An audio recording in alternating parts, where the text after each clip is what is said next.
En bij mij zit René Houstermans van Biblionova. Ja, welkom. Een heel bijzonder project, maar waar gaat het nou over? Van jagers tot internetters. Ja, het is eigenlijk een langlopend project, al vanaf 4 januari. Dat loopt nog tot eind april dit jaar. Waarin eigenlijk de geschiedenis van Limburg op zoveel mogelijk facetten wordt behandeld. En zo kort mogelijk bij de lui wordt gebracht. En dan is mijn eerste vraag al, wie lang bestaat Limburg dan? Ja, wat is Limburg? Hè? Dat is al een hele belangrijke vraag. Limburg is dus een mooie provincie. Ja, prachtig. Maar? In hoeverre bestaat Limburg? Noord-Limburg, Midden-Limburg. Limburg bestaat natuurlijk al eeuwen, al millennia waarschijnlijk. En dus dat is natuurlijk op de politiek. We kunnen een datum en klaar, maar... Nee, geschiedenis is meer als een datum. Hè. Het is leuk om te weten dat op den en datum dat en dat is gebeurd. Maar geschiedenis is eigenlijk het verhaal van de lui. En dat is, vind ik, veel belangrijker als al die data wat we uit de kop hebben moeten leren op school. En dat je allemaal overdragen in dit mooie project.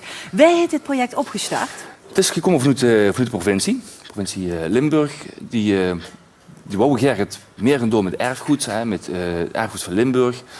Die hebben er ook geld voor vrijgemaakt. En daardoor hebben we een 1,5 jaar lang dit project kunnen maken. Prachtig.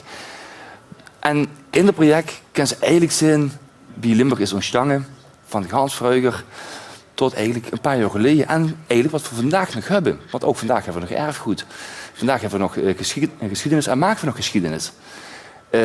Als we vastelavond vieren, is dat gaat wat al eeuwen teruggeeft. En wat ik hoop dat er nog eeuwen dat zal al eeuwen door bestaan. Maar het blijft altijd een ontwikkeling. En daarom maakt ze eigenlijk hun eigen geschiedenis met.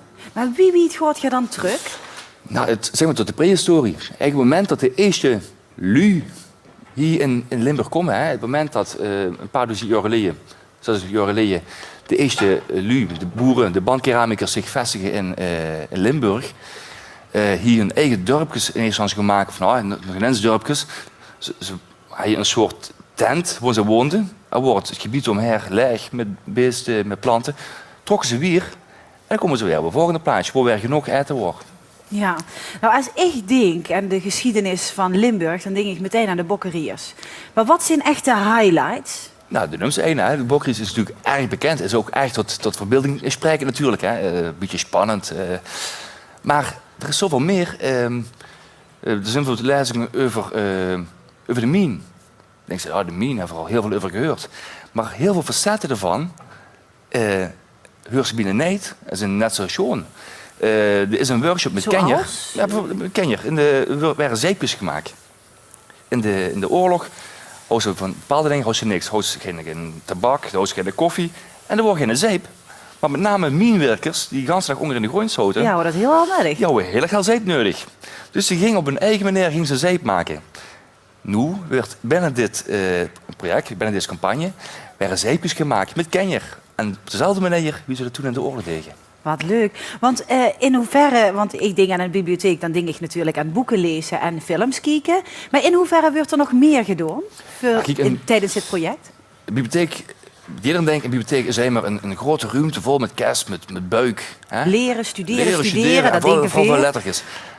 Maar een bibliotheek, eigenlijk is het niet meer als een hele hoop informatie die ze hebben. En de bibliotheek probeert dat alleen maar te stroomlijnen naar hetgeen wat stichtels weten.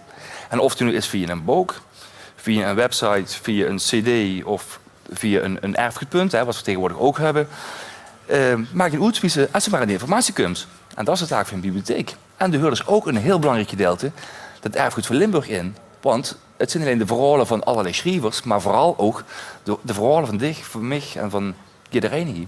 Ja, eigenlijk schrijven we allemaal ook geschiedenis, hè? Zeker weten. Maar dan zeggen ze gewoon zeepjes maken, maar zijn er nog meer dingen wat ze kunnen doen? Nou, bijvoorbeeld, ik geef een lezing over Limburgse troubadours.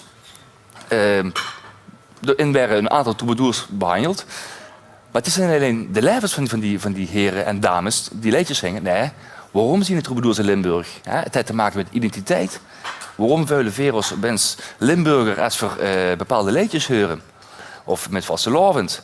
Wie komt dat? Maar vertel eens, wie komt dat dan? Pak de jaren 50, jaren 60. Wie Limburg begon te groeien met de mine, andere soorten van werk. Komen heel veel van Boete af. Van Boete Limburg, wel Nederlands van Boete Limburg. Op een gegeven moment ook uit de rest van Europa, uit Noord-Afrika en noem maar op. Limburgers vulden zich bedreigd in hun eigen identiteit.